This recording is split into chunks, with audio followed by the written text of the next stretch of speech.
Hi, this is Sarit Switzer, and welcome to the It Is Taught podcast, a podcast devoted to the teachings of Rabbi Shneur Zalman of Liadi as recorded in his most famous work, the Tanya.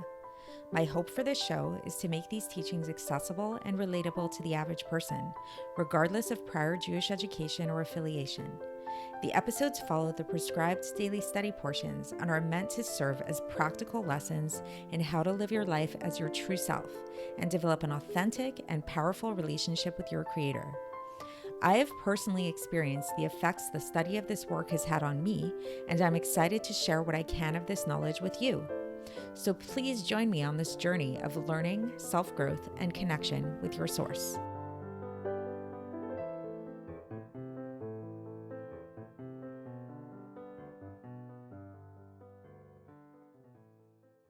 Hi, and welcome to the It Is Taught podcast. This is episode 416 for the 19th of Teves in a regular year.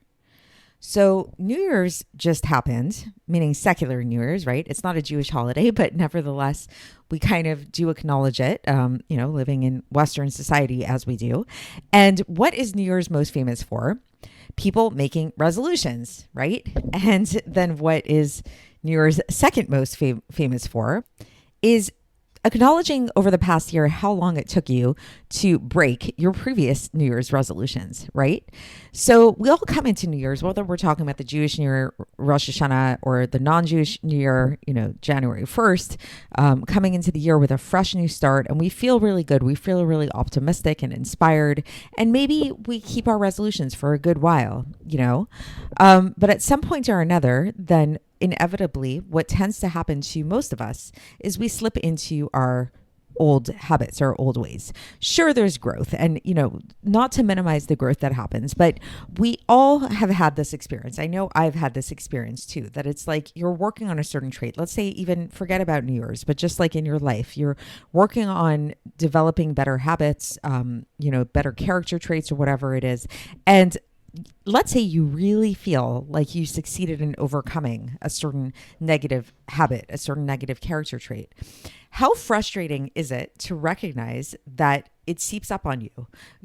When you least expect it, it rears its ugly head and you find that you snap at your spouse and you thought that you would never do that again, or you get into an unhealthy relationship with somebody, or you stay up way too late watching YouTube videos or something like that, and or eating too much food, too much sugar or something like that. We all have our indulgences, we all have our tendencies, and even if we have worked on ourselves to a really great extent and grown a lot, and again, I don't want to minimize that growth, there's a certain acknowledgement that we all have and a certain frustration that we all have that at the end of the day, like, we still have these tendencies, and sometimes it can make us feel like really frustrated. Like, have I really grown after all this time if I can still slip into my bad ways? So the good news is, yes, you have grown, and you should really, you pat yourself on the back. It's very difficult to overcome negative habits.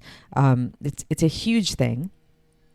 But at the same time, yes, we're all human. And what that means for the vast majority of us is that we're flawed human beings on the inside, even if it doesn't get manifest on the outside. And this is what being a Beinoni is all about. So a Beinoni is somebody who actually has gotten to the point where they're negative character traits actually never come out, where they actually never yell at their spouse, ever, where they actually never get into a negative relationship. They never eat that unhealthy food ever again, or binge on YouTube or whatever that is.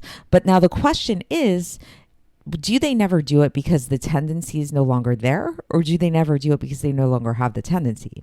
So that's really what makes the difference between a Beinoni and between a Tzaddik. And that's what the topic of today's Tanya is going to be all about, is going back to, if you've been following along the podcast so far, if you go back to the beginning of the podcast, we spoke about this rabbi named Rava in the Gemara, who was an extremely holy man, somebody who most likely was a tzaddik, who just never sinned in his whole life, and his whole life was immersed in Torah and prayer.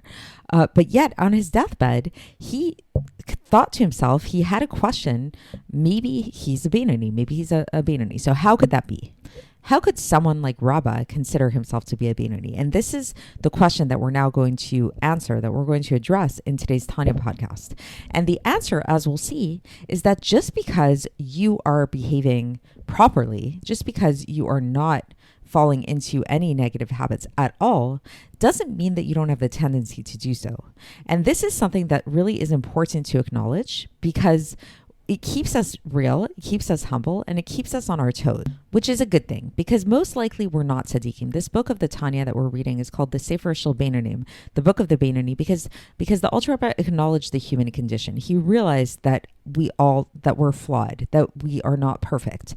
And perhaps counterintuitively, recognizing our inherent imperfection, recognizing our inherent negative tendencies can actually keep us in check and can actually make us realize, it's like sort of like when you're aware of the beast, when you're aware of the enemy, you can keep it at bay, versus if you space out about it and you kind of just live in this like overly optimistic space about yourself, then that's when it can come back to haunt you.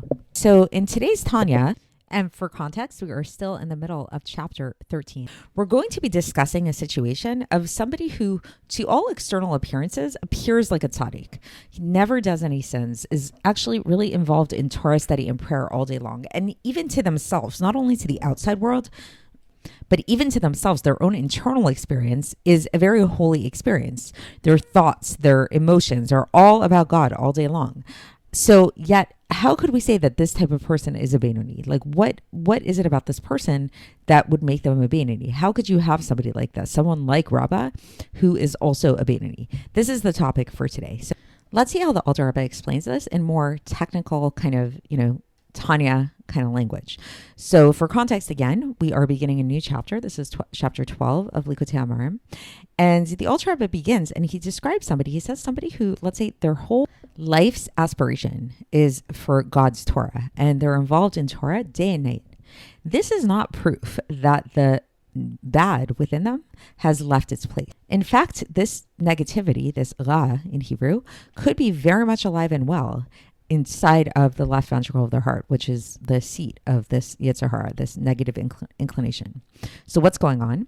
It's just that his garments, his outer garments, which again are the thought, speech, and action of the animal soul, are not vested within their minds and within their mouth and within their all their hands and all the other organs of their body. So they're not wearing the clothing of the animal soul. Why is this? Because God made it such that the mind is ruling over the heart. So we discussed this yesterday, talking about the mediator, between the mind and the heart. So you have these two judges that are in conflicts with one another, and then God comes in and like helps out the mind or the godly soul. And so thus this allows it so that the mind, namely the godly soul, which is vested within the mind, is in rulership over the Ir Ktana, the small city, meaning the body, and all of the organs of the body, so that they will be wearing the garments of the godly soul, which is the thought, speech, and action of the 613 mitzvahs of the Torah. So what you have here is you have this person who on the inside is a mix of things. They have their animal soul and their godly soul, and the animal soul is still alive and well and still vested in the left ventricle of their heart, but just the clothing that this soul is wearing, as it is within the body, is the clothing of the godly soul. It's not wearing the clothing of the animal soul. But this is just in terms of the outer clothing. It's not in terms of what's going on the inside. So on the inside, the godly soul does not have full rulership over the animal soul in the case of a Beinoni, but rather the only times that it has rulership is in the times when the person is involved in loving God in a revealed manner, like in a conscious way, a person in very auspicious times, as we described. So like when a person is involved in prayer, for example, then, and Kriya Shema, like we talked about in yesterday's episode.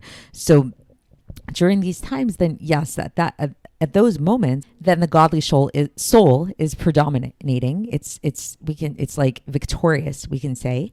But even then, it's not like a true victory, because it's just like this idea of like when we talk about the nations, like one nation will prevail over the other, as we cited from Bereshit chapter 25, verse 23. So it's just this idea. It's like we can kind of picture that there's like a battle going on, and it's like one like the godly soul is like pushing the animal soul down to the ground, but it's active. It's an active force. So it's like if the godly soul were to release its hold even for a split second, then the animal soul would rise right back up again. And the Alter Rebbe describes a kind of Kabbalistic way that this happens is that basically that the way that the godly soul gets this strength to be able to predominate over the animal soul is because it goes to the source of the Gvuras, which is Bina. So basically, like in Kabbalah, the both Bina and Gvura are on the left side, and Gvura, which is most commonly understood to be this idea of like restraint and like judgment and severity and all that. It also actually means strength, great strength. Litzgaber is like to overcome, to predominate over. Gibor is a great hero, a great mighty person. So where does the godly soul get its might from is by tapping into the source of this Gvura, which is the source is Bina. What's Bina? Bina is the idea of understanding, comprehension, analysis, all of that. So what this means is that the godly soul uses this faculty of Bina, meaning that it taps into this power of comprehension and meditation, intellectual meditation about God, to birth this love of God, this great love of God that's found in the right ventricle of the heart. And this will cause the subjugation of the negative side, the Sitra Achra, the other side in the left ventricle of the heart. So it's not that it becomes totally nullified, like in the case of a tzaddik. Like in the case of a tzaddik, the way that the Alter Rebbe describes it, he describes it by quoting Tehillim, chapter 109, verse 22, where it says, "V'libi halal b'kirbi," my heart is void within me. So it's in the case of a tzaddik, there is no more evil. There's no more evil to subdue and subjugate and like push down. It's not there anymore. Especially so in the case of a complete tzaddik, as we described, right, where it's like the complete tzaddik totally eradicated the evil to the point that the evil is now good. Or in the case of an incomplete tzaddik, it's basically, for all intents and purposes, it's gone, because it's really so dormant within them that it has absolutely no like hold over them. It's not like rising up. It's as if we could say that, in a boxing match between the Yetzer Tov and the Yetzer Hara, then the Yetzer Tov like smashed out the Yetzer Hara to the point that the Yetzer Hara now is in a coma or something. But in the case of a Beinoni, the Yetzer Hara is not in a coma. It's sleeping, okay, but it can rise up at any moment. So while the Beinoni is involved in prayer or in Kriya Shema, and he's feeling this great love of God, then they might mistaken themselves to being a tzaddik. They might be like, oh wow, like look at me, everything I love and everything I'm all about is all about God. But the thing is, right after they complete the prayer, that they stop praying, then this animal within them, the animal soul, can awaken once again and have that same hold over them. So through all of this, now we can come to understand why it is that Rabbah thought of himself as a Beinoni, even though he was like constantly being involved in Torah study. His mouth never ceased from Torah study, and his whole entire life was devoted all day and night to being involved in Torah study and loving God and reading Shema and praying and all that kind of stuff. So how could it be that he thought of himself as a Beinoni? So what was going on is that Rava thought of himself. He said he thought that the only reason why he was filled with this deep love of God and these aspirations for God and this desire to learn Torah is because he was involved in it all day long, and so thus he never gave himself the opportunity to be able to stop and to have the animal wake up once again. He was just constantly so proactive in terms of his service of God, that he didn't even let himself get to the opportunity to allow his temptations to surface. So that's a really amazing thing if you think about it. It's sort of like this, like living, like the idea of a Beinoni is a very, very high level. It's somebody who's living in a state of consciousness where they're so aware at all times of their inner temptations, of their inner animal, that they're always one step ahead, that they're always, moving and actively involved. And this is the idea. This is actually what the sages were referring to when they expressed their hope, their desire in the Gemara in Masechet Brachos, page 21a, that where they said, "Halevai shitzpelel adam kol hayom kulo," that if only a person were to pray all day long. So it's like this is a very admirable place to be, that a person should be so involved in prayer all day long that they shouldn't even know, are they a tzaddik, are they a Beinoni? They never know, because they just are so involved in it all day long. So again, if you wanted to relate it back to any other habits or whatever, it's like, how do people keep New Year's resolutions is by constantly being on top of them, by constantly never resting for a moment, and just allowing yourself to, people say, slipping back into your bad habits, right? Because it's like the idea that it's like you can just, if you're not aware, it's so easy to fall back into your bad habits. So you always want to be one step above. You always want to be one step ahead. And then if you're one step ahead, you'll never know if you fully changed or not. And that's okay. And you should assume, it's that idea of like, always assume that you're a Rasha, because having that assumption that you're a Rasha will always keep you in check and you won't fall. And that is the ultimate state of being a Beinoni, which it sounds like Rava attains. Like the Alter Rebbe actually, as far as I know, he never actually resolves the question of, was Rava a Beinoni or was he a Tzaddik? Perhaps nobody knew. Perhaps he himself didn't know. Like, was he a Tzaddik? Was he a Beinoni? We don't know. And that's okay, because it's not about, what level you get to in that sense. The idea of being a Beinoni is really enough. That's what Hashem expects from us. He doesn't expect us to be tzaddikim. That's not something that's necessarily attainable for the vast majority of the people. And that's really okay. That's not our purpose down here. Our purpose for the vast majority of us is to be a Beinoni, which is something we can all strive for. So that's it for today, and we'll continue along these lines tomorrow, and I'll speak to you then. Thanks for listening to the It Is Taught podcast, hosted by Sarit Switzer. This podcast is dedicated in loving memory of my maternal grandfather, Avraham Yitzchak ben Binyamin HaKohen of blessed memory.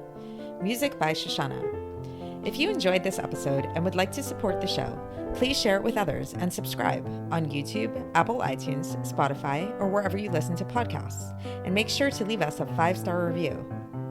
To find out more about the It Is Taught project, including more information on my soon-to-be published book, please visit our website, itistaught.com. To catch the latest from me, follow me on Facebook, Instagram, and Twitter. Looking forward to speaking with you tomorrow, and until then, have a great day.